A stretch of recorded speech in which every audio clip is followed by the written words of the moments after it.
மின்மினி தமிழர்களுக்காகவே வந்தாச்சு முதல் hyperlocal social media app. உடனே டவுன்லோட் பண்ணுங்க.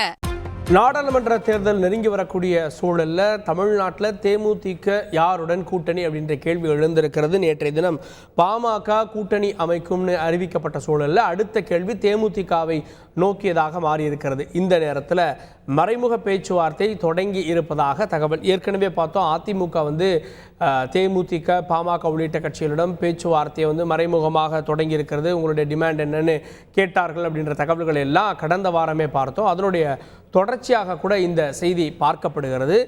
விஜயகாந்த் இல்லாத சூழலில் தேமுதிக சந்திக்கக்கூடிய தேர்தல், அதே நேரத்தில் விஜயகாந்தினுடைய மறைவுக்கு ஏற்பட்ட அதன் பிறகு வந்த பெரும் தொண்டர் கூட்டம், இதெல்லாம் இருக்கக்கூடிய சூழலில் சந்திக்கக்கூடிய தேர்தல். கூடுதல் விவரத்தை செய்தியாளர் தாயுமானவன் வழங்க கேட்கலாம். தாயுமானவன், தேமுதிகவுடைய டிமாண்ட் என்ன? எந்தெந்த கட்சிகளிடம்? ஏன்னா இப்போதைக்கு யாருடனும் அவங்க கூட்டணியில் இல்லை. பாஜகவோட பேச்சுவார்த்தை நடத்துகிறாங்களா, அதிமுகவோட நடத்துகிறாங்களா, திமுகவோட நடத்துகிறாங்களா? விவரங்கள் என்ன? நாடாளுமன்ற தேர்தல் நெருங்கி வரக்கூடிய ஒரு சூழல்ல தேமுதிகவின் சார்பில் கூட்டணி குறித்தான பேச்சுவார்த்தையை மறைமுகமாக துவக்கி இருப்பதாக தகவல்கள் என்பது வெளியாகி இருக்கிறது. குறிப்பா இரண்டு கட்சிகளுடன் அந்த கூட்டணி குறித்தான பேச்சுவார்த்தை என்பது துவங்கி இருப்பதாக தகவல்கள் வெளியாகி இருக்கிறது.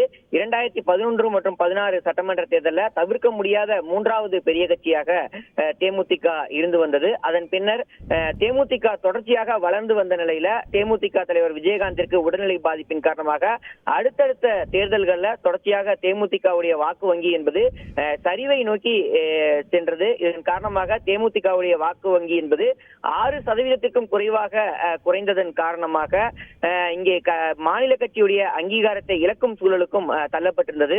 இந்த நிலையில தான் எதிர்வரக்கூடிய நாடாளுமன்ற தேர்தலில் வெற்றி கூட்டணி அமைத்து வாக்கு சதவீதத்தையும் வெற்றி வாய்ப்பையும் உறுதிப்படுத்த வேண்டிய கட்டாயம் தேமுதிகவிற்கு ஏற்பட்டிருக்கிறது. தற்போது பிரதான கட்சிகள் கூட்டணி குறித்தான பேச்சுவார்த்தையை துவக்கி இருக்கக்கூடிய நிலையில் தேமுதிகவும் தங்களது கூட்டணி கணக்கு மற்றும் வியூகத்தை வகுக்க தொடங்கி இருக்கிறது. அதன்படி கள்ளக்குறிச்சி, விருதுநகர் ஆகிய தொகுதிகள் தேமுதிகவுக்கு சாதகமான ஓட்டுகள் பெருவாரியாக இருக்கும் என்பதால் இந்த இரண்டு மக்களவை தொகுதிகளையும் சேர்த்து குறைந்தது 4 மக்களவை தொகுதிகளையும் ஒரு ராஜ்யசபா உறுப்பினர் பதவியும் கட்டாயம் பெற்றுவிட வேண்டும் என்று தேமுதிக தலைமை முடிவு செய்திருப்பதாக தகவல்கள் என்பது வெளியாகி இருக்கிறது. அந்த எண்ணிக்கையை அடிப்படையாக கொண்டுதான் தற்போது இந்த கூட்டணி கணக்கை தேமுதிக வகுத்திருப்பதாக தகவல்கள் என்பது வெளியிடப்பட்டிருக்கிறது.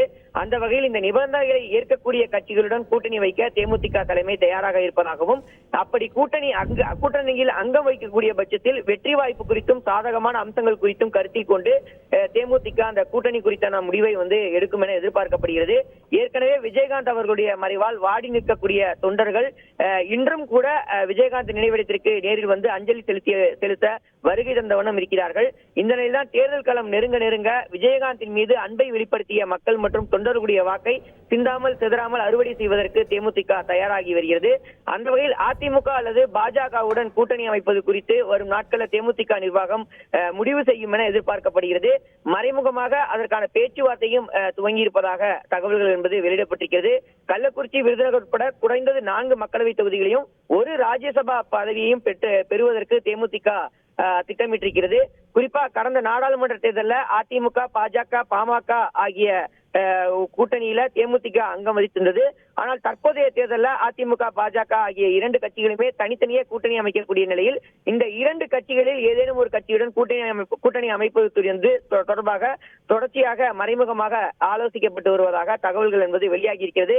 கூட்டணி குறித்தான அதிகாரப்பூர்வ அறிவிப்பு பேச்சுவார்த்தை நிறைவு பெற்ற பிறகாக வெளியாகும் என தேமுதிக தரப்பில் தகவல் என்பது வெளியிடப்பட்டிருக்கிறது. கூடுதல் விவரங்களுக்கு நன்றி தாயுமானவன். மின்மினி தமிழர்களுக்காகவே வந்தாச்சு முதல் ஹைப்பர்லோக்கல் சோஷியல் மீடியா ஆப். உடனே டவுன்லோட் பண்ணுங்க.